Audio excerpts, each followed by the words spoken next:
Welcome to Chitra's cooking feast. இன்றைக்கி வீடியோவில் நல்ல பஞ்சு போல் சாஃப்டான கரெக்டான மெஷர்மெண்ட்டில் இட்லி மாவு எப்படி அரைக்கிறதுன்னு தான் நம்ம பார்க்க போகிறோம். நம்ம சேனலில் பார்த்திங்கன்னா ஏற்கனவே நிறைய இட்லி வீடியோ நான் போஸ்ட் பண்ணியிருக்கேன். அந்த அளவுகள் எல்லாமே ரொம்ப சூப்பராக வரும். கரெக்டான மெஷர்மெண்ட்டில் நான் கொடுத்துருக்கேன். இன்றைக்கி நாம் கிரைண்டர் யூஸ் பண்ணாமல் மிக்சியில் நல்ல சாஃப்டான புசு புசுன்னு பஞ்சு போல் இட்லி எப்படி செய்கிறதுன்னு வீடியோக்குள்ளே போய் பார்க்கலாம். வீடியோக்குள்ளே போகிறதுக்கு முன்னாடி இது வரைக்கும் நம்ம சேனலை சப்ஸ்கிரைப் பண்ணாமல் பார்த்துட்டு இருந்தீங்கன்னா சப்ஸ்கிரைப் பண்ணிவிட்டு பாருங்கள். இப்போ வாங்க வீடியோக்குள்ளே போகலாம். இப்போது அரிசி மெஷர் பண்ணுறதுக்கு நான் ஒரு டம்ளர் எடுத்திருக்கேன். இது 1/4 கிலோ அளவுள்ள டம்ளர். இதில் நான் 1 டம்ளர் அளவுக்கு கடையில் வாங்கின இட்லி புழுங்கல் அரிசி 1 டம்ளர் எடுத்திருக்கேன். சேலம் குண்டு அரிசின்னு சொல்லுவாங்களே அந்த அரிசி தான் 1 டம்ளர் எடுத்திருக்கேன். அதுக்கப்புறம் 1 டம்ளர் அளவுக்கு ரேஷன் பச்சரிசி எடுத்திருக்கேன். இது 2 அரிசி மட்டும்தான் நம்ம இன்றைக்கி யூஸ் பண்ண போகிறோம். அரிசி நல்லா 3 to 4 தடவை வாஷ் பண்ணிவிட்டு நல்ல தண்ணி விட்டு 1 டீஸ்பூன் அளவுக்கு வெந்தயம் சேர்த்துட்டு குறைஞ்சது ஒரு 5 மணி நேரம் ஊற வச்சுக்கோங்க. க்ளோஸ் பண்ணிக்கலாம். அதுக்கப்புறம் பார்த்திங்கன்னா நம்ம உளுந்து ஊற வச்சுக்கலாம். உளுந்தோட அளவு பார்த்திங்கன்னா அரிசி எடுத்த அதே டம்ளரில் 3/4 டம்ளர் அளவுக்கு உருட்டு உளுந்து எடுத்திருக்கேன், வெள்ளை உளுந்து. இதே நம்ம கிரைண்டரில் அரைக்கிறதா இருந்தால் 2 டம்ளர் அரிசிக்கு 1/2 டம்ளர் அளவுக்கு உளுந்து சரியாக இருக்கும். நம்ம மிக்சியில் அரைக்கிறதால ஒரு 3/4 டம்ளர் அளவுக்கு நம்ம உளுந்து சேர்த்துக்கலாம். தண்ணி சேர்த்து உளுந்தை ஒரு தடவை மட்டும் வாஷ் பண்ணி எடுத்துக்கோங்க. உளுந்தில் அந்த பிசுபிசுப்பு தன்மை அப்படியே இருக்கணும். அப்போ தான் நமக்கு உளுந்து ஆட்டும் போது நல்லா உபரியாகி வரும். இப்போ அதே டம்ளரில் பார்த்தீங்கன்னா 1/2 டம்ளர் அளவுக்கு வெள்ளை அவல் எடுத்திருக்கேன், பேப்பர் அவல் தான் எடுத்திருக்கேன். இப்போ இதையும் வாஷ் பண்ணி நம்ம தண்ணி விட்டு ஊற வச்சுக்கலாம். அரிசி உளுந்து அவல் எல்லாமே ஊறினதுக்கப்புறம் பார்க்கலாங்க.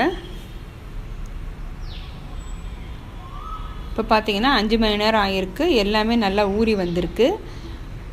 அரிசி ஒரு தடவை நான் க்ளீன் பண்ணி எடுத்துக்கிறேன். அரிசியில் கல் ஏதாவது இருக்கும், நம்ம செக் பண்ணிவிட்டு அதுக்கப்புறம் நம்ம மிக்ஸி ஜாரில் சேர்த்துட்டு நல்லா நைஸாக அரைச்சி எடுத்துக்கலாம். நீங்கள் இதே சேம் மெஷர்மெண்ட்டில் ஊற வச்சு நீங்கள் கடையிலையும் கொடுத்து அரிசி ஆட்டி எடுத்துக்கலாம். இப்போ நான் சின்ன மிக்ஸி ஜாரில் அரைச்சி எடுத்துக்கிறேன். நீங்கள் கிரைண்டரில் கூட அரைச்சிக்கலாங்க. சின்ன ஜாரில் அரைக்கும் போது மாவு பார்த்திங்கன்னா நல்லா நைஸாக அரைப்பட்டு வரும். உளுந்து பாருங்கள் எந்த அளவுக்கு வெண்ணெய் மாதிரி அரைச்சி எடுத்துருக்கேன். உளுந்து நான் 2 ட்ரிப்பாக அரைச்சி எடுத்துக்கிறேன்.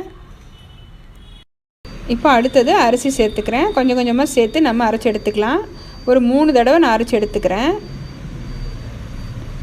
கடைசியாக அவளும் அரைச்சி எடுத்தாச்சு. மிக்ஸி ஜாரில் கொஞ்சம் தண்ணி விட்டு நான் கலந்துக்கிறேன். 1 டீஸ்பூன் அளவுக்கு கல்லுப்பு சேர்த்துட்டு நல்லா கை வச்சு 1 நிமிஷத்துக்கு நல்லா கலந்துக்கோங்க. அப்போ தான் மாவு பார்த்திங்கன்னா நல்லா பொங்கி வரும்.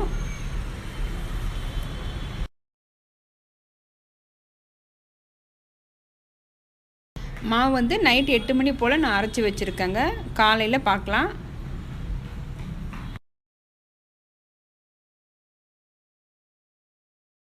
இப்போது அடுத்த நாள் காலையில் பாருங்கள் மாவு எந்த அளவுக்கு பொங்கி வந்திருக்கு.